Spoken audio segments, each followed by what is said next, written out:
दोस्तों, क्या आप जानते हैं पर्शिया का नामो निशान मिटाने वाला राजा कौन था? आखिर ऐसी कौन सी वजह थी जिसके कारण सिकंदर ने भारत पर राज नहीं किया? सिकंदर की मौत का क्या कारण था? सारी बातें आज की वीडियो में हम आपको बताएंगे। दोस्तों, आज हम जिस महान शासक के बारे में बात करने जा रहे हैं उसने दुनिया पर विजय प्राप्त की थी, उसके लिए ये गाना बिल्कुल ठीक बैठता है। वो सिकंदर ही दोस्तों कहलाता है, हारी बाजी को जीतना जिसे आता है। सुना होगा आपने ये गाना। और सिकंदर ने दोस्तों ये करके दिखाया। दुनिया ऐसे ही सिकंदर को आज तक याद नहीं करती। इनको अलेक्जेंडर के नाम से भी जाना जाता है। सिकंदर का जन्म 20 जुलाई 356 ईसा पूर्व में हुआ था। इनका जन्म पेला में हुआ था, जो कि नेपोलियन की राजधानी थी। इनके पिता का नाम फिलिप द्वितीय था और माँ का नाम ओलंपिया था, जो कि एपुरुस की राजकुमारी थी। इनके अलावा अलेक्जेंडर की एक बहन थी। सिकंदर के बारे में दोस्तों एक बात हमेशा चर्चा में रही कि उनके जन्म के बाद लोग उन्हें भगवान का बच्चा मानने लग गए थे। और उस समय जब सिकंदर का जन्म हुआ था तब ग्रीस का बच्चा पर्शिया से बदला लेना चाहता था। ये दुश्मनी सिकंदर के जन्म के पहले से ही चली आ रही थी। बात 429 बीसी की है, जब पर्शियन एम्पायर के राजा ने ग्रीस पर हमला कर दिया था और सब कुछ तहस नहस कर दिया था। बस उस दिन से दोनों राज्य में एक दूसरे के प्रति नफरत पैदा हो गई थी।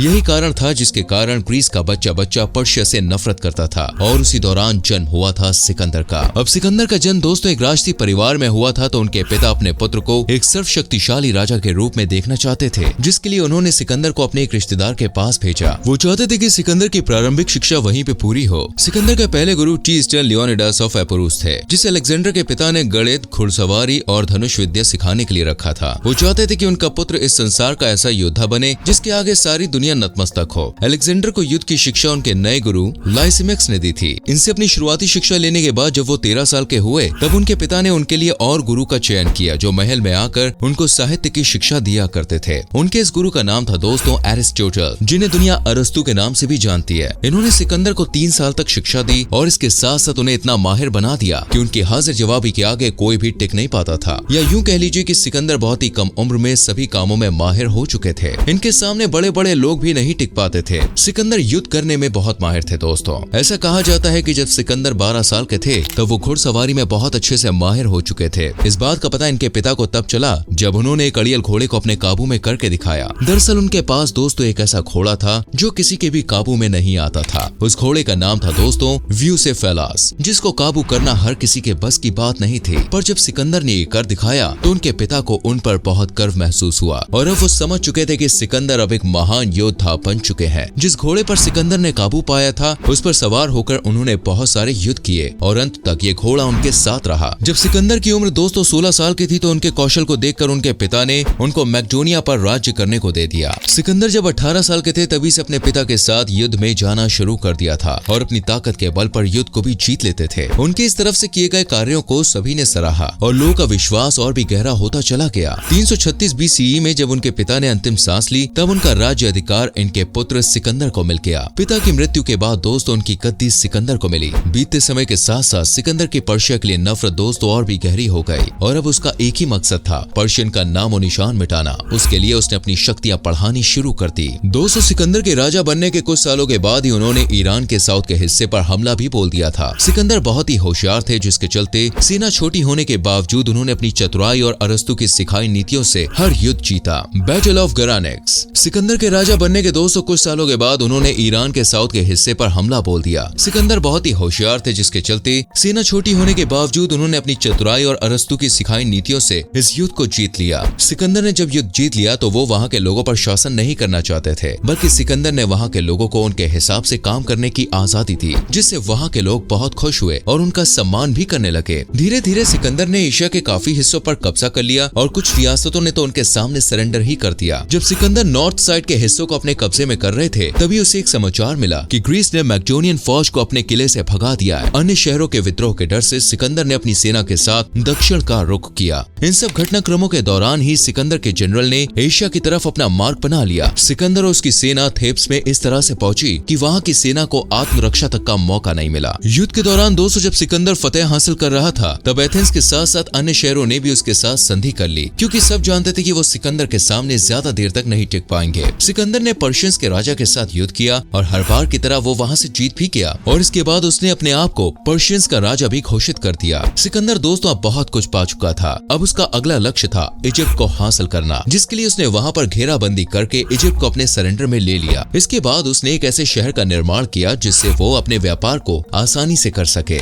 उस शहर का नाम था दोस्तों अलेक्जेंड्रिया शहर। इसका निर्माण उसने ग्रीक संस्कृति और व्यापार के लिए किया। इसके बाद पर्शियन आर्मी को हराकर सिकंदर बेबीलोन का राजा, एशिया का राजा और दुनिया के चारों कोनों का राजा बन गया। उसका अगला टारगेट था पूर्वी ईरान। वहाँ पर भी अपनी कुशलता का परचम लहराते हुए उसने विजय हासिल की और उसे भी अपने राज्य में शामिल कर लिया। इसके बाद उसने प्रिंस ऑक्जियार्टेस की बेटी से विवाह कर लिया। अब बात करते हैं भारत पर आक्रमण को लेकर। दोस्तों, जब सिकंदर भारत आया तो उसका स्वागत यहाँ के राजा अंबी ने किया और सिकंदर ने भी उनको अपना दोस्त मान लिया। पर सिकंदर ये चाहते थे कि वो भारत पर राज करे। इसके लिए उन्होंने अपने एक दूत को महल में भेजा और ये कहलवाया कि यदि वो आसानी से मुझे अपना राजा मान लेंगे तो मैं उनसे युद्ध नहीं करूंगा और उन्हें आसानी से राज करने दूंगा। परंतु ये भी हार मानने वालों में से नहीं थे, इसलिए उन्होंने भाई सिकंदर का ये प्रस्ताव ठुकरा दिया। इसके बाद सिकंदर ने भारत में पोरस की सेना से युद्ध किया। पोरस और सिकंदर दोनों ही शूरवीर थे। दोनों में भयंकर युद्ध हुआ। भयंकर युद्ध के बावजूद जीत सिकंदर की हुई। परंतु दोस्तों, उसके इस पराक्रम को देखकर सिकंदर उनकी तरफ प्रभावित हुआ और उनसे उनका राज्य नहीं लिया, उन्हें वापस राजा बना दिया। इसके बाद युद्ध में गंभीर रूप से घायल होने के बावजूद वो आगे जाना चाहता था, पर उसकी सेना ने उसको समझाया कि अभी ये सही टाइम नहीं है और वापस लौट जाने को कहा। जब सिकंदर पूरी तरह से ठीक हो गया तो उसने उत्तर की तरफ रुख किया, परंतु काफी लोग घायल थे और काफी लोग की मृत्यु भी हो गई थी। ये देखकर सिकंदर ने विचार किया कि हम दोनों को मिलकर एक हो जाना चाहिए, जिससे एक शासक वर्ग बनाया जा सके। सिकंदर ने जब 10,000 से भी ज्यादा पर्शियन सैनिक अपनी सेना में भर्ती कर लिए, तब उसने अपनी सेना में से मैक्टोनियन को बाहर निकाला। उनके इस रवैये से सेना के बहुत सारे सैनिक खफा हो गए और उन्होंने उनकी पर्शियन संस्कृति को मानने से भी इनकार कर दिया। जब इस बात का पता चला तो उन्होंने उनकी नाराजगी को दूर करने के लिए सैनिकों को मरवाकर उनका क्रोध शांत किया। उनका ये प्रयास भी विफल रहा। इससे वो लोगों के क्रोध को शांत ना कर सके। सिकंदर की टक्कर में दोस्तों यदि कोई राजा था तो वो था केवल पोरस, जिन्होंने सिकंदर को उनके सामने उनकी हार का सामना करवा दिया। आइए बताते हैं आपको सिकंदर की मौत की कहानी के बारे में। सिकंदर दोस्तों एक ऐसा राजा था जिसने पूरी दुनिया पर राज किया और अपनी वीरता के बल पर लोगों को हराया और उनको अपने दल में भी शामिल कर लिया। परंतु उनकी मृत्यु किसी युद्ध में किसी शस्त्र से नहीं हुई, बल्कि उनकी मृत्यु एक बीमारी से ग्रसित होकर हुई। इनकी मृत्यु 13 जून 323 बीसी में मलेरिया रोग के कारण बेबीलोन में हुई थी। उस समय सिकंदर की उम्र सिर्फ 32 साल थी। तो दोस्तों ये थी सिकंदर की पूरी कहानी, उसके वीरता के किस्से। आपको कैसे लगी ये वीडियो हमें कमेंट करके जरूर बताना। वीडियो को लाइक और शेयर करना। आगे आने वाली वीडियोस को देखने के लिए हमारे पेज को फॉलो करना ना भूलें।